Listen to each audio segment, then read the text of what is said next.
kita ketemu lagi di pelajaran sejarah arsitektur modern, dan kali ini kita akan membahas mengenai arsitektur Romanesque dan arsitektur Gothic.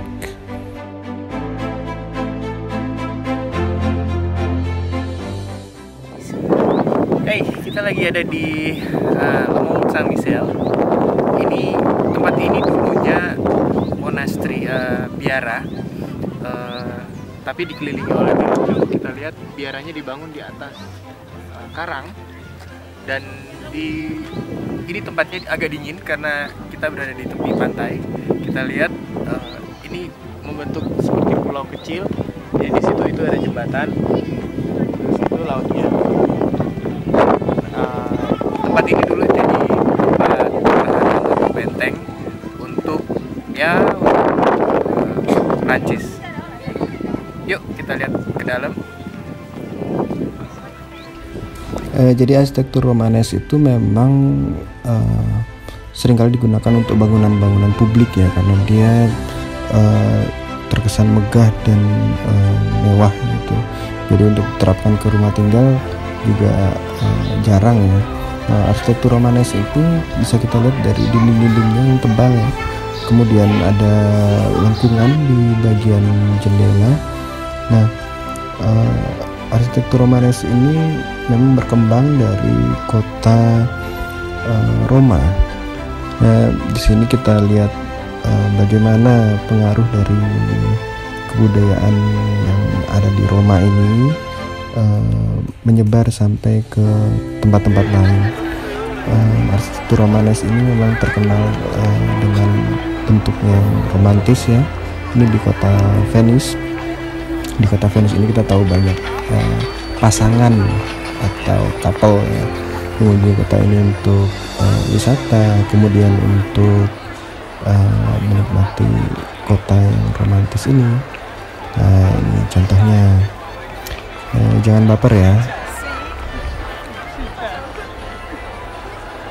Ya, itu kita lihat di sini San Marco, gerejanya.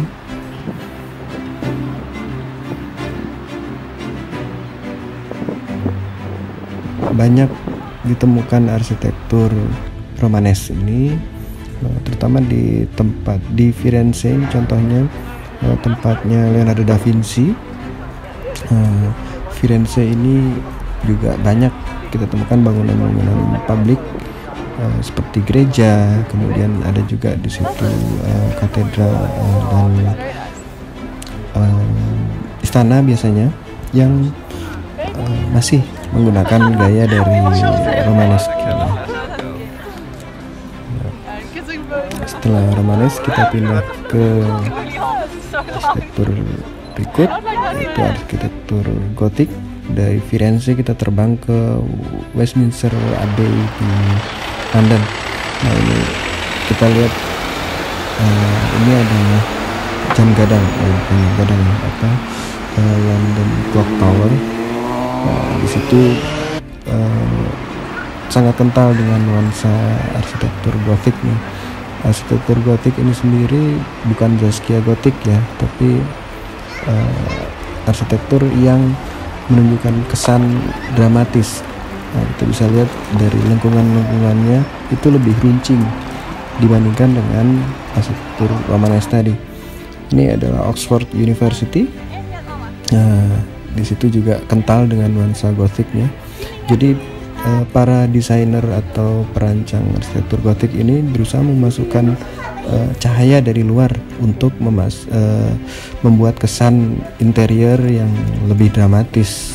Dan kalau kita lihat ini kan membuat suasana sedang berada di sebuah tempat yang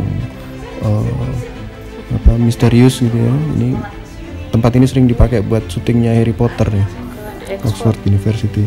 Kita lihat banyak lorong-lorong di situ, agak suram ya, agak temaram lampunya, memang sengaja dibuat seperti itu. Tapi di ujungnya kita lihat, nah ada court atau lapangan yang luas. Nah, ini jadi apa yang membedakan antara arsitektur Romanes dan Gothic tuh salah satunya ini. Dari London kita terbang ke Paris dulu deh. Nah, ini Notre Dame de Paris. Dia juga arsitektur gotiknya sangat terasa. Notre Dame itu katedral ya, jadi kalau kita dengerin kan ini pas kebetulan di katedral itu bel loncengnya lagi berbunyi. Nah, seperti itu suaranya. Dari Paris kita akan coba terbang ke agak jauh nih, ke Eropa Tengah di daerah Budapest. Dan kita lihat penataan interiornya, ya kan, kesannya ada misteri di situ. Makanya banyak arsitektur gotik ini kemudian dijadikan novel misteri, misalnya novel Dracula ya, itu banyak terinspirasi dari bangunan-bangunan berarsitektur gotik tadi. Nah, kita terbang ke Shannon sekarang. Kita sedang ada di Château de Chenonceau. Di buku ini diceritakan bahwa Raja siapa ya, saya lupa. King Henry kedua itu mendonasikan istana ini untuk salah satu istri favoritnya dia, Diana de Poitiers, sebagai tempat tinggal. Di dalamnya nanti kita bakal lihat ada ya seperti halnya raja-raja di tempat istana-istana di tempat lain, banyak ruangan raja, kemudian ada tempat tidur, ada tempat istirahat. Tamannya juga bagus. Di sini kita lihat juga banyak orang, ada pengunjung.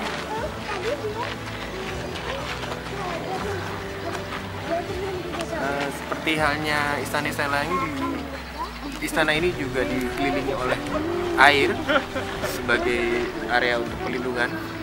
Ya mudah-mudahan nggak ada buaya di dalamnya. Kayak penasaran mau lihat di dalamnya kayak apa? Yuk ikut saya. Nah, ini contoh bangunan istana yang dia menggunakan arsitektur gotik.